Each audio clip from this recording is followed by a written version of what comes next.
Our podcast is a part of the World Podcast Network, now with over 1,000 podcasts. Visit the World Podcast Network at worldpodcast.network to listen to podcasts in over 12 genres. Come vote our podcast episodes up and help us rise on the leaderboard. If you have a podcast of your own, you can join for free. Just a warning before we get into this episode. This episode is going to be talking about suicide. So if this is something that you want to skip, this is sensitive for you, that is understandable. We'll see you for another episode. Um, but just wanted to warn everyone that this episode is very heavy with the passing of Garrison. So without further ado, let's head into the episode.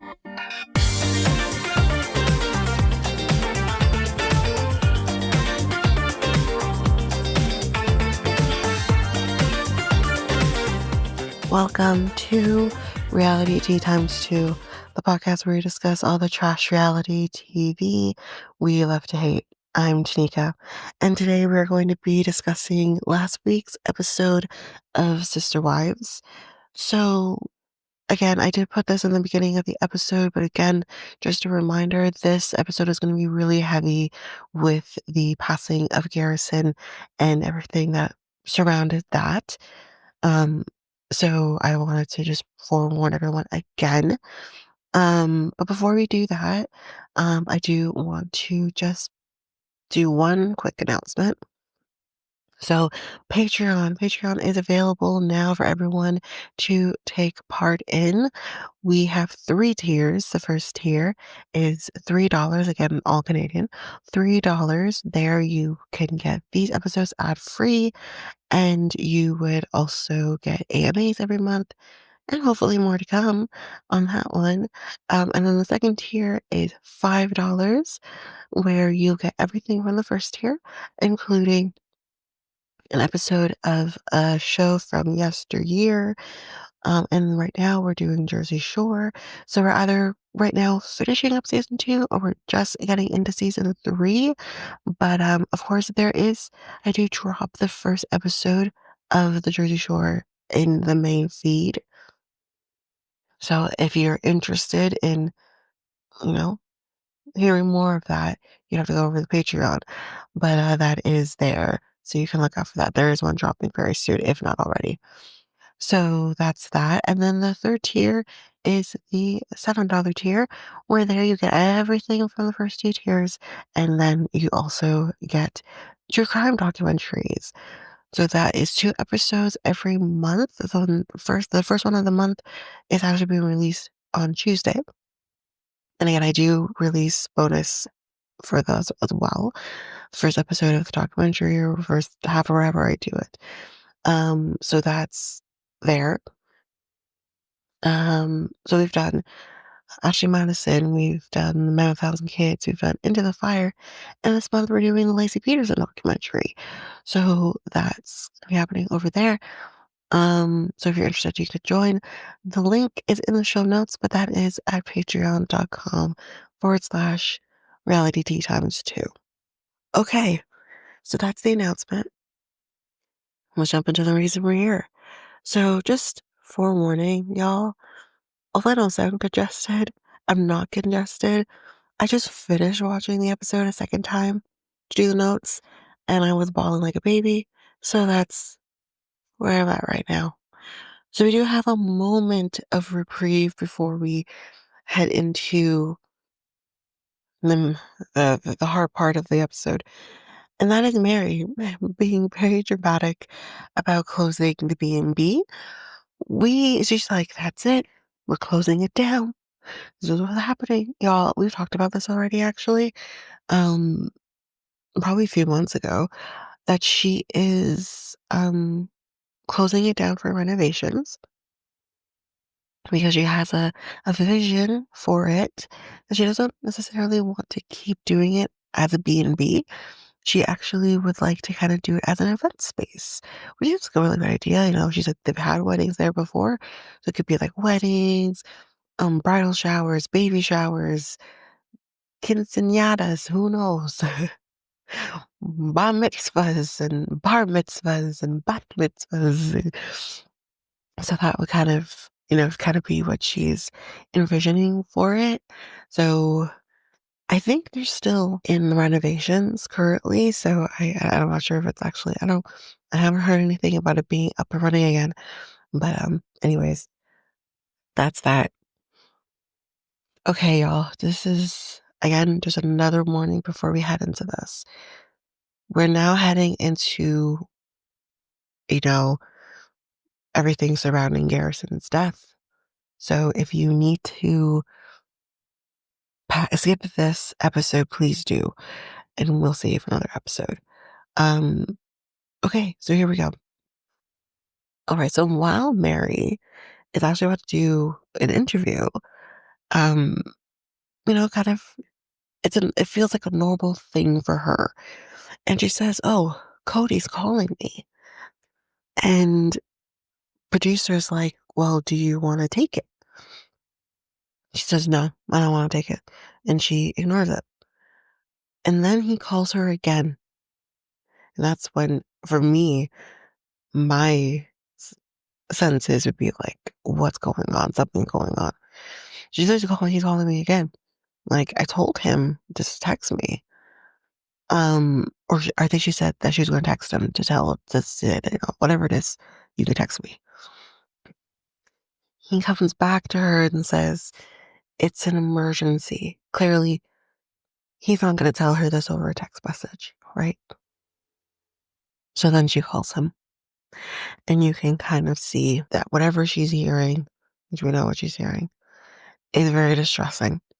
And I don't know how Cody is on the other end, but yeah, this is when she finds out about Garrison's passing. So on March 5th, 2024, Garrison passes away. He did commit suicide when we did talk about this last year when it happened. As we know, Gabe found him, and we'll get a little bit more information as to well, I'm not sure. I was always under the impression that Garrison and Gabe lived together. I actually don't know if that's actually accurate, but we'll see. I always thought that, but I don't know. But it seems that there is a reason that he was found, and we'll get to that a little later on in the episode. Um, Janelle kind of says that when Gabe to called her to tell her that he's gone, um, Janelle kind of just got in the car and just started driving. She, yeah, she just drove. Um, so we're kind of finding out how everyone found out. So we already know Meri found out from Cody, Janelle found out from Gabe. Now Christine talks about that she found out from Hunter, and she says Hunter doesn't usually call. So that's how she found out. She says she went into her office, closed the door, and just fell to the ground. Um, so Cody kind of talks about, you know, after finding out and obviously having to tell people, he was more concerned, which I think is a very normal thing.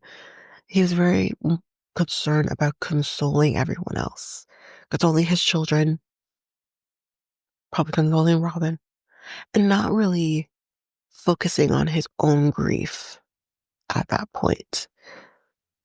Gwendolyn, he says, called and said that she wanted to come over. And he said, absolutely. So she goes over, and he says that it was kind of at that time when he is holding hands with Gwendolyn that he's, in Cody fashion, but he kind of says that he's kind of looking within in his mind, seeing he's probably having in my honest opinion, probably having somewhat of an outer body experience. And it just hit him. And he just kind of, what I'm assuming, he just started probably wailing. And that's when grief hit him. Um, Robin kind of talks about how she found out, hopefully she found it from Cody, but Robin says she was working. God knows what that means. And Cody came in and she kind of describes it a little differently than what I will, but I kind of took it as he's kind of in a daze, a little bit of in a daze, coming in and telling her that Gabe was gone. And obviously it's hard to understand, you know? Let's not forget everyone, in case anyone forgets this. Not Gabe, Garrison was, I might have said Gabe before too, sorry guys. Garrison was in his early 20s. He's very, very young. And it's really hard to wrap your mind around someone passing away from such a young age. And probably that does not cross your mind. Even though, like, I think everyone kind of does say we know he was struggling, and we'll get to that a little bit too. Um, but still, it's hard to think that this is how it would have happened as a family, right? Um, Meri, after he called her, and obviously she dipped out of the interview, I would imagine, went to Cody's, and that's she went when Gwen was there, and she says Gwen was just holding on to Meri, um, obviously grieving, you know, and Meri says that, at some point afterwards, she called Janelle and she said, "Listen, I'm coming over with food and I'm just going to be there." She's like, "I don't know what else I'm supposed to do." I'm going to get emotional. But she says, like, "I just don't know what else I'm supposed to do, but just be there." And I think that's all I think you can do, right? Oh, okay. We kind of hear from Maddie in this as well. And she said that her and Janelle were texting a lot that day. Probably about like the property and stuff like that. And that's kind of when Janelle told her that Garrison had passed. Um, and I think what Maddie says here is really look into what, she's going through and what many others have gone through. And she says there's not many things that alter your brain chemistry, but this was one of them. I can't imagine hearing a family member, a sibling at that, committing suicide and dying in that way, or just dying in general. Um, I don't know what that feels like, but I can kind of understand to a degree, even though you prepare yourself for it. I had one of my grandparents pass away, and that was a lot because it becomes really real at that point of, oh shit, my grandparents are always going to be here, you know? It really becomes real. And that's just that. Like, I haven't even talked about things that happen with, that's going on with my other grandparents where it's so real that they're not always going to be here. And that really does alter your brain chemistry. And, yeah, it's just, I can't imagine. And I'm crying, guys. um, So Janelle says we're kind of hearing from her now, and kind of, and we did kind of hear about this a little bit after it was reported that he had passed away last year. Janelle says that she was texting Garrison, which would be a normal thing. She says, they would usually text maybe 2, 3 times a day. And she said, because I know how he's been, and that he's been really struggling. She would always make sure she picked up the phone to him. She's like, I know he had his siblings and he would talk to his brothers, but as a parent, you want to be sure it's different when you have your parent there, right? But she says that he just had to stop texting. And she said her, Gabe, and I didn't catch the other brother that she mentioned, but she did mention someone else as well. They would kind of tag team each other um, in terms of Garrison. And she does ask them, can you go and check on him? Just because she wasn't hearing from him. And that's obviously how we get to the point of Gabe is the one that found him. Um, and Gabe is here. I feel like we haven't had a lot of interviews with Gabe lately. I think it's been a few years, or I feel like it's a few seasons since we've had him here, but he is here. And I just kind of want to talk about his demeanor a little bit. There's a lot in his face that he isn't obviously saying. And I have always, and I've said this before, talking with Letitia and on this podcast, um, that I've always worried about Gabe because, like, I can't imagine walking into a scene like that and that being your brother. And they were really close. We've seen them. It's kind of was always Gabe and Garrison. Like we would see them together a lot. So it was really just kind of seeing that on his face was heartbreaking. But he doesn't really talk about finding him, which he doesn't need to. And I don't think he should, honestly. I don't think he needs to relive that day constantly. But he does talk about Garrison, about him, about who he was. And he does kind of say, it's no surprise. Like he was the one that felt the most. Um, and we kind of see like pictures of him and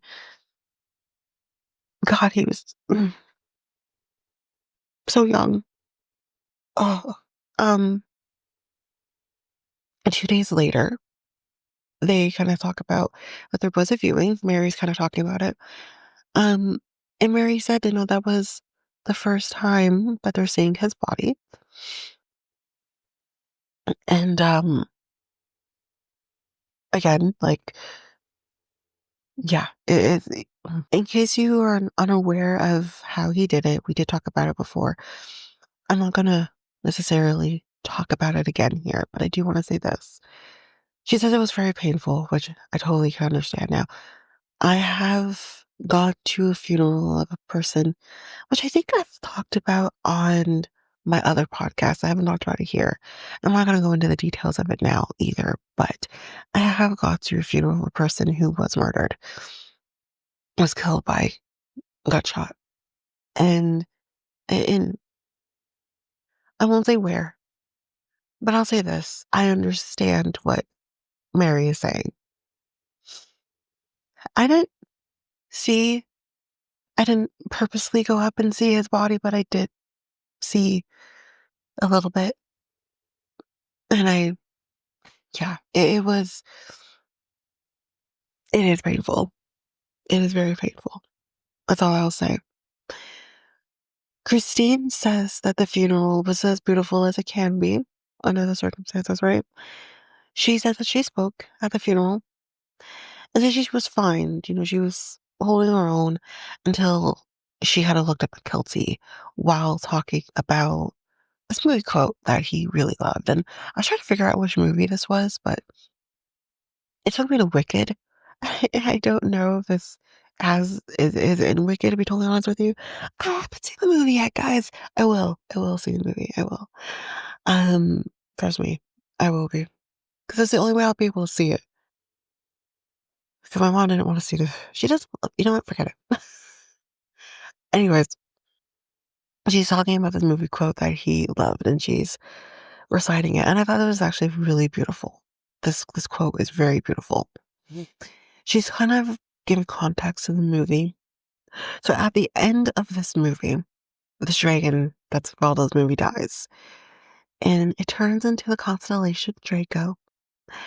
And the movie quote is, If you want to look for me again, look to the stars. God, look to the stars. Um, and, um, she's really proud, yeah. She said that she was when she lost it, but yeah. So Maddie kind of is talking her and what's his name again? Cole. What's his name again? Her husband. I don't remember. I was literally trying to remember her husband's name. I'm like, Jeremy, that's not it. Anyway, Maddie was talking about the fact that she was actually trying to get Garrison to move to North Carolina, probably with Janelle so that he could be surrounded by family and get away from Flagstaff. Because let's be very real, and we're going to talk about it here too. Cody was not around, okay? Cody is in Cody land thinking everyone is against him. Cody's not around, okay? Which I did talk about this before, when this came out. And I'll say it again here in case no one heard me say that. I'm not wishing this type of pain on any parent, including Cody. But I do hope that Cody takes this as a lesson. That is what I said. And I still believe that. And I hope the things we're hearing him say in this, which again, I want to say, I want to stress this, made me feel very emotional. I hope he really does take that to heart and he does better for all of his children. Um, but yeah, he's not around. Janelle has now moved to North Carolina. And yeah, sure, he has his siblings, but it's not the same, especially when you're kind of going through something like this. Um, Going through mental health struggles. And they say we were so close. He was so close. They probably just about convinced him to move and he was going to be there. And then this happened. Janelle says we're kind of hearing a little bit more about it. And it is brought up a little later, but I'm going to just bring it up here. He was dealing with anxiety and depression. And explains that he started drinking a lot during COVID. COVID was a really hard time for everybody. And I think we're still trying to claw ourselves out of that, out of the COVID funk that we were all in for about 2 years, right? And she says that he wasn't really a drinking kid. He didn't like the taste of alcohol. But for whatever reason, this was his way of self medicating. Um, and she says this last year, so the year leading up to, was kind of really bad for him. He would have, and she says these nights, and I want to stress what I took from that was this particular night that he passed away was no different than any other night. But I do want to say something else after. This night was no different than any other night. But any other night, he would drink, but he would just pass out. And sure, he would go radio silent, but he would be back in the morning. And she doesn't understand what was different about this night. Why this night did he take his life? So here's what I want to say. Um, and again, it's not saying that one size fits all, but for him, I'll say this, or I'll speculate this. I don't really want to do a lot of speculation, but I'll say this. He might have had many nights like this, but maybe this night, maybe he was just tired. Maybe he was tired of it. I don't know. Or maybe he just didn't want to have another night like that. I don't know. And that's what led him to do it. Maybe it wasn't drinking. Maybe it wouldn't have happened. Um, maybe he could have called out for help. I don't know. But it only mm, sometimes it only take one night. Um, and I hope. anyone who's watched this episode, who's listening to this episode will just, you know, reach out to the people you know are struggling. Sometimes you don't know that they're struggling, but I'll say this and I won't say who, but there is someone in my life that definitely struggled with mental health. It still does struggle, but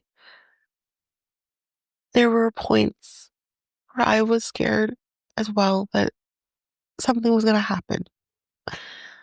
Um, and that person told me that it almost did happen. And I, well, I just know when I was told that, it shattered me. I was crying. Um, and I knew they were struggling just with how things were in life at that point for them and whatever. I knew they were struggling, but I didn't know how bad. And yeah, it's just reach out to the people you know or suspect might be struggling. Just not saying it's on you. I'm not saying that, but I'm just saying just a little bit of I'm here for you is could go a long way.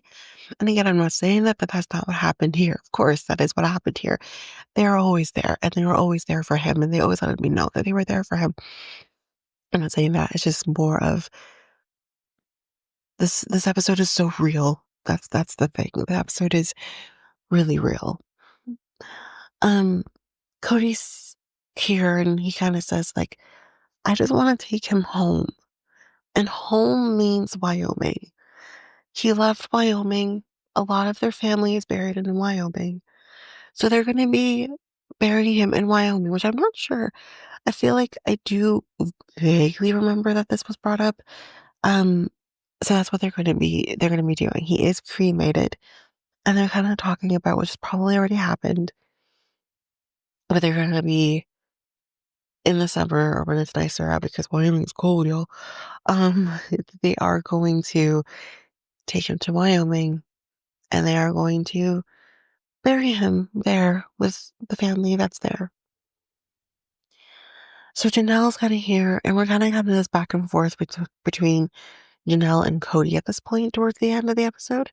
So I'm gonna kind of finish up with one, and then I'll move on to the next. And whoever shows up in between will figure that out.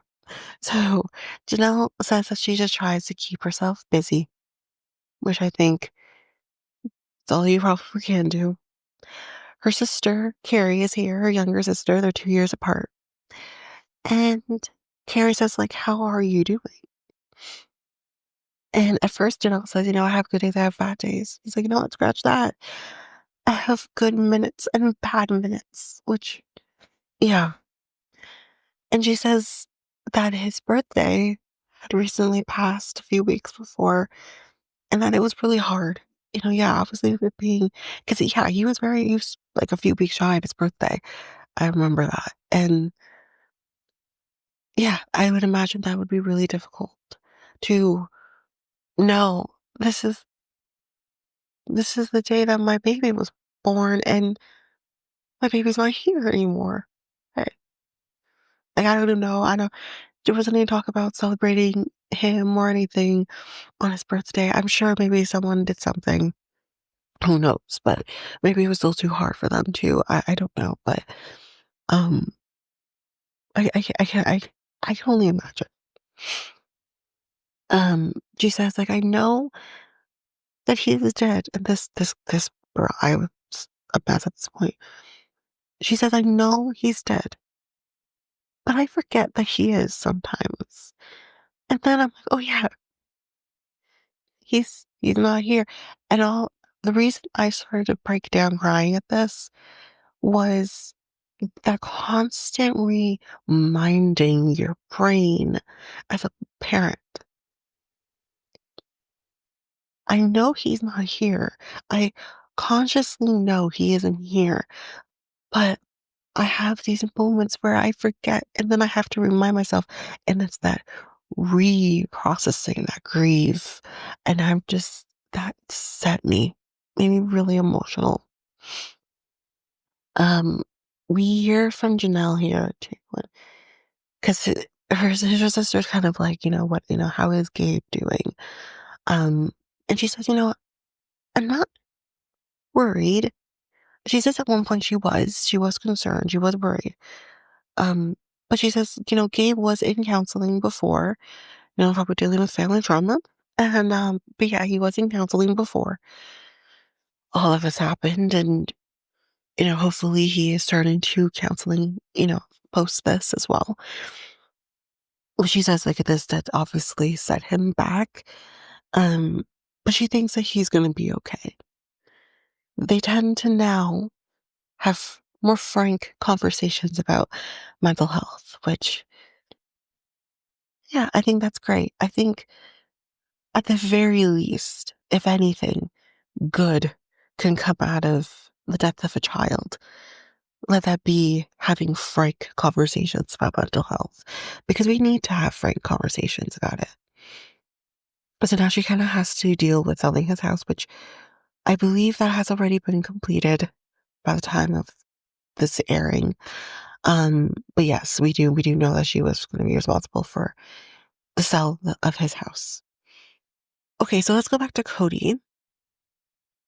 So Cody says it wasn't supposed to be this way. No, of course not. It is unnatural to bury a child. So no, it was not supposed to be this way. He says, mm, and this is what I meant by I really hope that his words, he really means them and he's actually going to take that into action. Because if you're just saying it and you're not going to change anything, it means nothing. But I'm going to, maybe stupidly, trust that he is really going to do better. He says, I need to do things differently. And he's saying this because he's like, I could have had more time with him if he got out of his own fucking way to actually do exactly that. And he says, which I think is maybe the most human thing I've heard him say in a long time, besides this entire episode, was I thought I had more time. And here's what I'll say about Cody in this moment. I don't doubt that he thought he had more time with all of his children that he is estranged from, that he could have, "Oh, let me be mad, let me be angry, let me be this, let me be that, let me be woe is me, and I'll come deal back and deal with my children. They'll still be there." Well, for many reasons, maybe they won't be. And for Garrison, well, he really won't be there for you to mend that relationship. So life doesn't wait for you. This is a good thing of life does not wait for you. And life continues on. Now, I know some people, and I'm not saying this was how it was meant to be. I think this is not how this was meant to be. I do not think a child passing away by any means is the normal way of life. This is not it. But if this is how it was supposed to be, if that's how it was supposed to be, this is a true testament to life does not wait for you. Mend them now. And you should have mended them a long time ago. Now, him mending his relationship with Garrison in particular doesn't necessarily mean that it would have changed anything. Because again, as Janelle said before, COVID was really a catalyst to a lot for Garrison. I don't necessarily think that it's just because of everything that was going on with Cody in the family, but I do think it could have also been because COVID sucked for everybody, um, being in lockdown and everything like that. COVID was just really hard for people despite that. So there's no saying it could have changed anything, but at least there could have been a chance. Maybe, I don't know. But Cody then says, um he says like people say don't get caught up in the what ifs. Yes, and I would agree with that. But human nature is to be caught up in the what ifs, right? And this side I started crying at too. He says, "What if I called him? What if I was there more? What if? What if? What if? What if? What if all of that would have changed the course of everything?" And I think part of him doing the what ifs, which I can maybe understand, is for him it could also be a coping mechanism. It's a way for him to deal. And apparently, Robin will say to him, "You need to feel your grief. You need to. You need to feel your grief." And he says, "I don't want to." No one wants to feel the grief, but especially, I would imagine a parent who just had to bury their child does not want to address or face the grief. And a narcissist in a mix, they really don't want to feel their grief. Anyways, um, and he says, which I think again got me, how am I supposed to do the rest of my life? How am I supposed to do holidays, birthdays? How am I supposed, because let's imagine he could easily live another 40 years. Okay. Being a Dick Van Dyke can do it. He protect him at all costs, everybody. But he could easily live another 40 years. How do you do another 40 years after this, after all of this? That's really sobering. He says, and this part, again, hindsight is 2020, of course, but I hope he really does take this and learns from it again. But he says, everything that I was worried about, the frustrations of COVID, because it really, that is what caused a rift between him, Gabe, and Garrison. That was the start of the rifts, was that, at least for us, the viewer. And he says all of that is so unimportant. And it is. It was never important. We're going to get through this. And again, I don't want to rehash older seasons, but at the end of the day, you got COVID. All of those things, those lengths, you still got it. We all did. And again, I understand of the trying to prevent it from happening. I understand that. We all did. In my household, we did the same thing. We really, really, really want to try to not get COVID. But we did. I've had COVID at least twice. My mom's had it 3 times. And there's just, my brother's only had it once. Incredible. But like, for what? At the end of the day, we're still going to get it. And they said most of the population of this world was going to get COVID at some point. And I'm sure there is not a single person listening to this episode who hasn't at least had it once. Okay. So it's for all of that causing rifts in your family, which also led to the divorces. What was that all for? I mean, I want to end this one on a lighter note so we can hopefully laugh at the end of this. At the end of the day, man, you had a babysitter, for what I don't know, who came with the COVID. And that's how, if I remember correctly, how he got COVID the first time. I mean, at the end of the day, man, what did the nanny do? The nanny gave you COVID. Anyways, that is it for this episode. We can breathe. We're not over yet with this. I don't think we ever will be, but this is still going to be really prevalent in the next episode, I believe.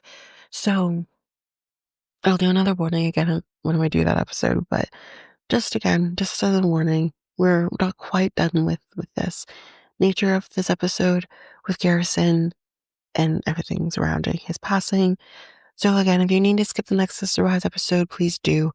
I'm hoping that's going to follow not long after this episode, but we'll see because I'm just trying to record and record and record so that I can get everything out at the same time. But yeah, just I hope again at the end of this, just be kind to yourself, be kind to others, but being me. So that is it for me.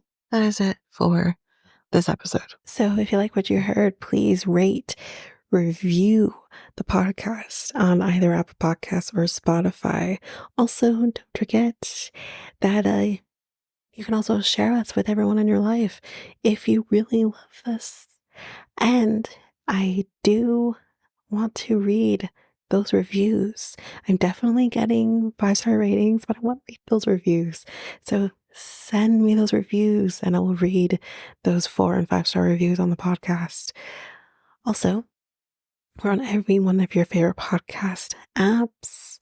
Every one of them, including you can find us on YouTube at Reality Tea Times 2. If you want to connect with us, you can do so by going to either Facebook or Instagram at Reality Tea Times 2. You can also find us on Twitter, TikTok, Reddit at Reality Tea Times 2 Pod. We also have our email, which is at realityteatimes2 at hotmail.com.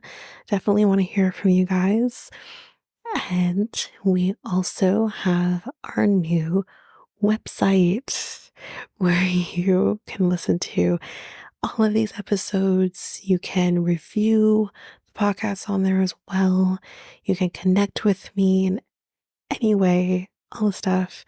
It's all there. And you can find me there at www.realityteatimes2, all spelled out, .podpage.io. It's there. And don't forget, I also have my other podcast with my friend Mikkel, Next Take Podcast, where we talk about all kinds of different topics. But you can find us on any of your favorite podcast apps over there as well. Or you can also go to YouTube and you go to Next Take Podcast, as well as our website, which is solo.to/Next Take Podcast. So yeah, there's that, and that's basically that. And again, don't forget, if all of this information is overwhelming, we do have all of the links, everything in our show notes. But that is it for now, guys.